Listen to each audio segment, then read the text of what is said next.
Salut les fous du ballon et bienvenue dans cette nouvelle vidéo qui parlera de football. Ça y est, les huitièmes de finale de l'Euro 2020 sont terminés. On va donc se lancer dans l'exercice périlleux des prédictions. Qui va remporter les quarts de finale, les demi-finales et la finale? Je vais tenter de vous donner mes pronostics dans cette vidéo. C'est parti!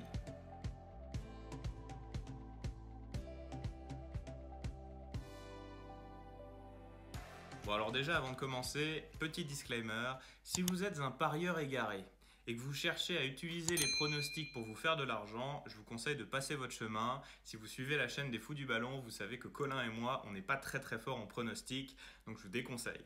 Par contre, si vous êtes un fan de foot un petit peu aguerri et que vous cherchez des clés de lecture, des clés d'analyse pour ces différents matchs, restez, je pense que la vidéo va vous intéresser. Du coup, je vous propose de commencer avec le premier quart de finale, qui sera certainement le quart de finale le plus relevé, Belgique-Italie.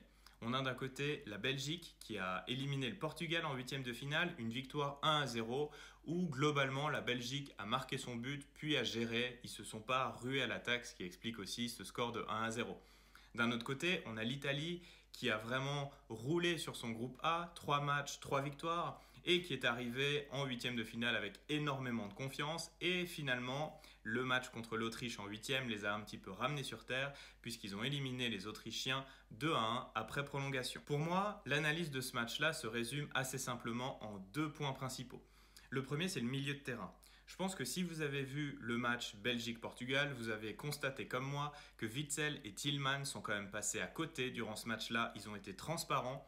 Heureusement que Kevin De Bruyne remontait un petit peu le niveau, même si Kevin De Bruyne, il est sorti blessé. On en parlera d'ailleurs lors du deuxième point. A l'inverse, on a un milieu de terrain de l'Italie qui est vraiment flamboyant avec Locatelli, Barella, il y a Verratti qui est de retour, je peux aussi citer Jorginho. Franchement, le milieu de terrain de l'Italie est très complet, très puissant et très technique. Et pour moi, c'est l'Italie qui va remporter la bataille du milieu de terrain. Et ça, c'est un point très fort pour l'Italie. Le deuxième point, j'en parlais un petit peu avant, et à la fin du match Belgique-Portugal, il a fallu constater que Kevin De Bruyne et Eden Hazard sont sortis sur blessure. Ces deux joueurs qui sont extrêmement importants dans l'effectif belge, c'est vraiment les joueurs qui portent l'équipe et les voir blessés, ça laisse présager le pire parce que ça sous-entend qu'ils ne seront pas là, mais même s'ils seront là, ils seront quand même diminués et je pense que ça c'est un très mauvais point pour la Belgique. Du coup, ça ne va pas vous étonner, mais je pense que ce match-là, c'est l'Italie qui va passer et qui va aller en demi-finale. Ensuite, je vous propose de passer au deuxième quart de finale. Pour moi, ça va être le quart de finale le plus intéressant. Je parle bien sûr de Suisse-Espagne. Deux équipes qui ont vécu des huitièmes de finale assez similaires, avec d'un côté l'équipe d'Espagne qui affrontait la Croatie, qui globalement a bien mené son match. Il gagnait 3-1 jusqu'à, on va dire 10 minutes avant la fin du match et qui s'est fait rejoindre 3-3 par la Croatie avant de dérouler en prolongation et ils l'ont remporté 5-3. La Suisse a fait un petit peu la même chose, c'était aussi un match fou, sauf que cette fois, c'est la Suisse qui était menée 3-1 par la France. La Suisse a réussi à revenir à 3-3 et ils ont finalement remporté le match au tir au but en éliminant la France championne du monde. On a donc deux équipes qui sont possiblement émoussées puisqu'ils ont joué des prolongations chacun, mais aussi deux équipes qui sont ultra motivées. Moi, ce que je constate, c'est qu'on a vraiment une équipe d'Espagne qui monte en puissance. Pourquoi? Parce qu'ils ont quand même eu une phase de groupe plutôt poussif et on les a sentis en manque de créativité, ils avaient de la peine à marquer, mais le match contre la Croatie a un petit peu levé ces doutes-là. L'équipe d'Espagne a globalement dominé son sujet, ils ont été très forts. Il y a juste eu ces 10 dernières minutes où ils ont pris ces 2 buts face à la Croatie, mais globalement, l'équipe d'Espagne a été très forte.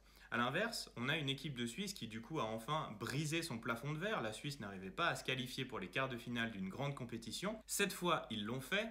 Et on a vraiment cette équipe qui arrive super motivée, gonflée aux émotions et prêt à donner tout sur le terrain. Et c'est pour ça que je pense que ça va être le match le plus serré. On a vraiment deux équipes qui sont dans une dynamique très positive. Et pour moi, en fait, le match va être tellement serré que c'est de nouveau un match qui va aller en prolongation.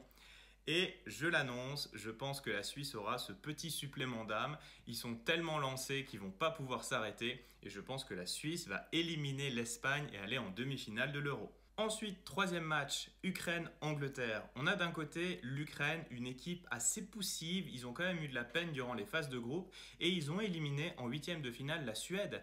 Mais je pense que s'ils ont éliminé la Suède, c'est grâce au carton rouge de Danielsson durant les prolongations, parce qu'en fait on sentait la Suède supérieure physiquement, capable d'aller marquer ce but qui allait qualifier la Suède durant les prolongations, mais le carton rouge a tout changé, ça a remotivé l'Ukraine et l'Ukraine a finalement réussi à marquer le but de la qualification. Donc on sent une équipe d'Ukraine qui arrive un petit peu mitigée, on va dire.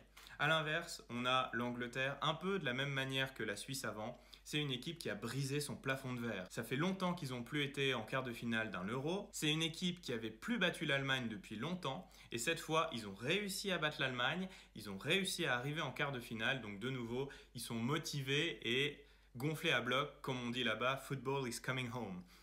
Et bah du coup, ça donne quand même un match assez déséquilibré et je pense que en fait l'Angleterre est trop forte, simplement parce qu'ils ont des individualités qui sont supérieures à l'Ukraine, même si l'Ukraine a Zinchenko, même si l'Ukraine est techniquement capable de faire du beau jeu.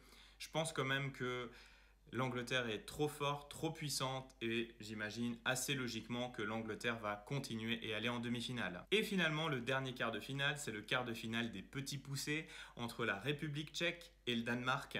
La République tchèque, ils ont réussi à éliminer les Pays-Bas en huitième de finale. Ça a été une grosse performance, une grosse surprise, surtout qu'on annonçait les Pays-Bas avec la voie dégagée vers la finale, mais la République tchèque est passée sur leur chemin et la République tchèque les a éliminés, même si pour être honnête, j'ai trouvé cette équipe tchèque pas si forte que ça, j'ai plus l'impression que c'est les Pays-Bas qui ont déjoué et je pense que si les Pays-Bas avaient été au niveau, la République tchèque ne serait pas passée. A l'inverse, on a une équipe du Danemark qui est, on va dire, émotionnellement motivée, on sait ce qui s'est passé avec Christian Eriksen. Et en huitième de finale, ils ont éliminé le Pays de Galles 4-0. Ça a été une démonstration. Et en fait, pour moi, ce match-là, il n'y aura pas photo. Donc oui, j'ai beaucoup aimé voir cette équipe de République tchèque. Ils ont vraiment pu montrer du beau jeu, pu montrer de belles occasions, de belles actions. Mais en fait, je pense quand même que cette équipe danoise est techniquement et individuellement plus fort. En fait, je pense que si on prend les différents joueurs du Danemark, ils sont tous plus forts que les joueurs de la République tchèque, même si ça peut peut-être se discuter sur Patrick Schick. Mais voilà, je pense que l'effectif du Danemark est plus fort que l'effectif de la République tchèque. Et pour moi, assez logiquement, c'est le Danemark qui va aller en demi-finale. Donc voilà, là on a analysé les quarts de finale et on va passer à une analyse de matchs complètement fictifs. Si ça se trouve, ces matchs n'auront jamais lieu.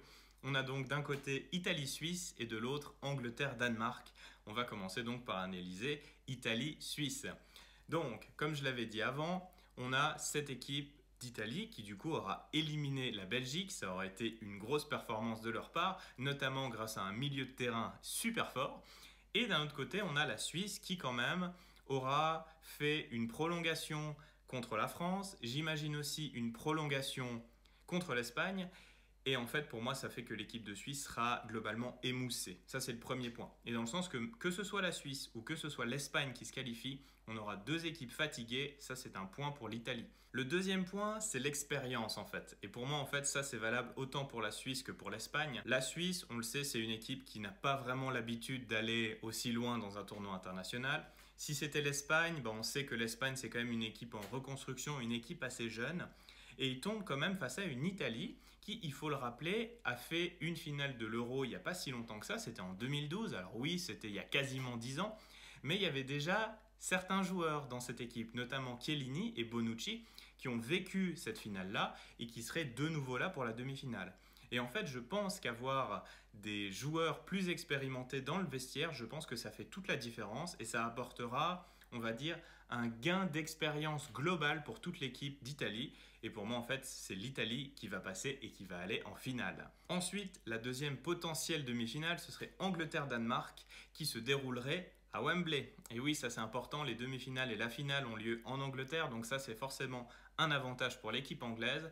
Et pour moi, ça devrait être un match très serré.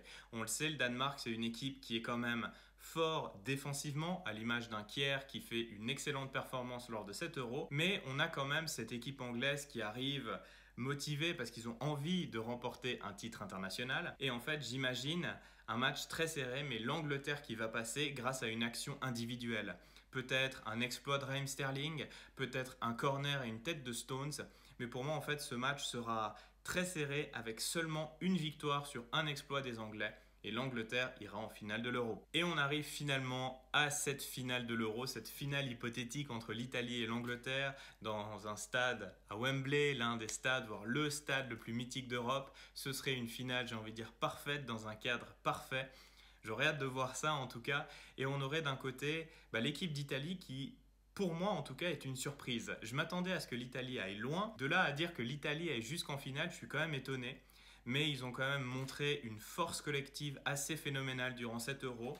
On a l'impression que c'est des joueurs qui sont jeunes mais qui jouent ensemble depuis toujours. C'est assez extraordinaire. Et à l'inverse, on a cette équipe anglaise qui a été un petit peu plus poussive, qui a manqué un petit peu de créativité et qui s'en est sorti un peu sur des exploits individuels, notamment Raheem Sterling qui fonctionne un peu sur courant alternatif. Mais pour montrer que c'est un peu poussif, on peut parler d'Harry Kane qui a quand même été globalement décevant durant cet Euro. Ça va être un match extrêmement serré. Mais à la fin, moi je vous l'annonce, je pense que c'est l'Italie qui va gagner et je pense que c'est l'Italie du coup qui va remporter cet Euro 2020. Ça risque d'être un traumatisme pour l'Angleterre, ça va faire jaser dans les journaux anglais. Mais pour moi en fait ça récompenserait l'équipe, peut-être pas l'équipe la plus forte, mais en tout cas l'équipe qui a présenté le plus beau jeu, l'équipe qui a présenté la plus grande force collective. Et pour moi en fait, je pense que l'Italie fera un très beau vainqueur de cet Euro 2020. Voilà du coup ce que j'avais à dire pour mes prédictions de l'Euro 2020 avec une Italie du coup vainqueur de cet Euro. N'hésitez pas à me dire dans les commentaires ce que vous en pensez. Est-ce que vous êtes d'accord avec mes pronostics, que ce soit pour le vainqueur ou les différents matchs? Et n'oubliez pas de vous abonner parce qu'on va quand même faire des reviews et des analyses de ces différents matchs, que ce soit moi ou Colin. Et puis du coup, j'ai hâte de vous retrouver très bientôt pour une nouvelle vidéo. Salut!